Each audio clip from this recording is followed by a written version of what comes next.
Hey, and welcome to Rauta's Black Metal Reviews. This time we go to Czechia with this band that started already in 1996. This one is Inferno, and there are plenty of those bands with the same name. However, most of them are not exactly black metal, but various extreme metal style. Curiously enough, a lot of them are thrash metal, heavy metal, or something than black metal, something else. Even though you might think black metal would be the default thing for a band named Inferno. This comes as a digipack, digi-sleeve or slipcase, so features this slipcase cover and beautifully crafted digipack inside. This one actually folds out nicely with this kind of a dark, almost like, I don't know, Lovecraftian art. Not exactly Lovecraftian, but I don't know, there's something very cosmic horror-like thing going on, if you ask me. This one comes with the black CD. Well, of course, it kind of tints a little bit to red, but looks black if you look it in a dark enough space. And here we have also this booklet that doesn't want to come out. But let's do some finger magic. And here we have, voila, Paradeigma is the name of the album with another undertitle. This booklet also quite sturdy. Everything feels precious. Only it's lost with the music, unfortunately so. Now, the only original member in the band is the vocalist from 1996, and the rest are newer ones, 2008 and forward, even as late as 2020, which is something that I cannot even imagine not to affect how the music is being written, considering that usually it's a guitar players or other people writing the music and vocalist affecting only so much. Of course, there are plans where the vocalist does everything and everybody else is more like a mercenary when it comes to different instruments. Now, I don't want to speculate how much this craft known as songwriting is divided among the different members. Let's just say that with this vast amount of releases the band has, I mean, look at the amount of different splits, even compilations versus 8 full albums throughout more than 25 years. I mean, things must have changed, how songs are composed and all that stuff.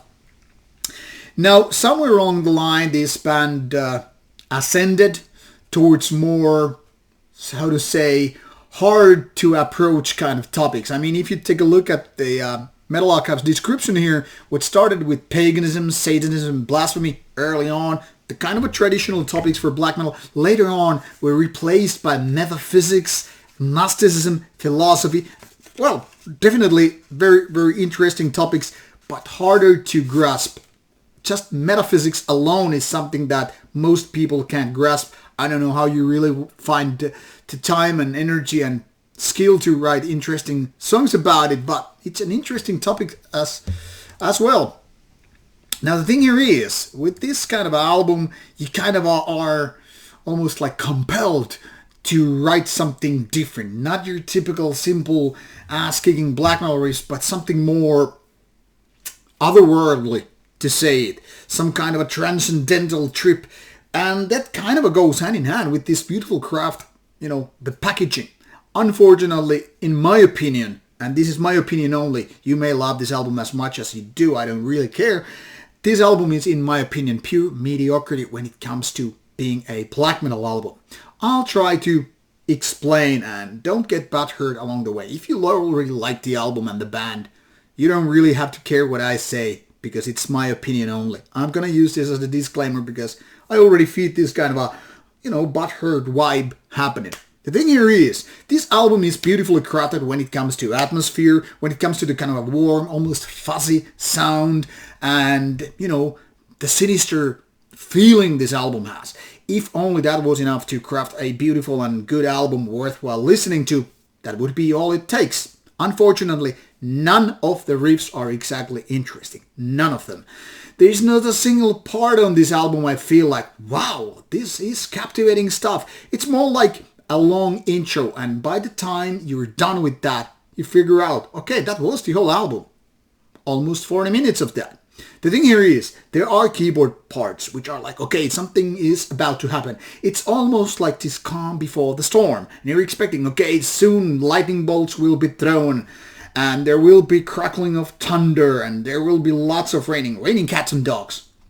but nothing of that sort is happening. It's more like the guitars are like filling the gap, like, okay, you're doing the rhythm guitar stuff whenever the lead guitars step into play. Never. I mean, if they do, they don't really make a difference.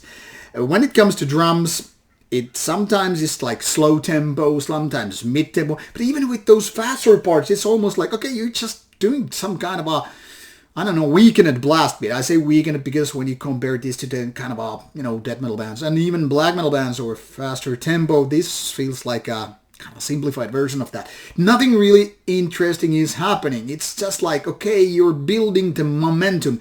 This is like the black metal equivalent to some of those post-rock and post-metal albums, which are building the momentum, preparing you for the climax to be met, but the climax never comes. It's almost like, okay, I will have orgasm tonight, but it won't, because something is not happening the place where it's supposed to. So everything is about like empty promises, basically. You have the wonderful atmosphere, which is like just like a background or building blocks for these great riffs to happen, but they don't take place. There's nothing out of ordinary which is supposed to be there. Vocals too much on the background and too much like held back. There's no fierceness, there's no energy, aggression, hate, or any of that stuff, which you're used to in black metal vocals. Drums, they're quite okay, but nothing out of, ordinary. They're nothing spectacular. And when it comes to the riffs, I mean, it feels like I'm listening to 40 minutes of rhythm guitars where nothing interesting happens. There are no magnificent guitar leads or solos, no real chorus parts where just kind of things tend to turn into interesting spectrum and whatever. Everything is like, okay, I'm waiting for it to happen and it doesn't really happen. So I have a bit let down with this one. Now, basically, it has the building blocks to be a good album, but it's not. It's not bad, but it's kind of like very boring. So like I said, it's a long intro to nothing, and that might be a little bit of a disappointment for people who were expecting something magical to happen. But those who can understand and like this kind of music, well, they are safe with this one. At least the package looks great, even if the music is not. So there it is. Check out the links provided in the description box to figure out whether you like this music or not. And don't blame me if you don't, and don't tag me if you do. It's all up to you. Cheers, and see you soon with more reviews coming your way.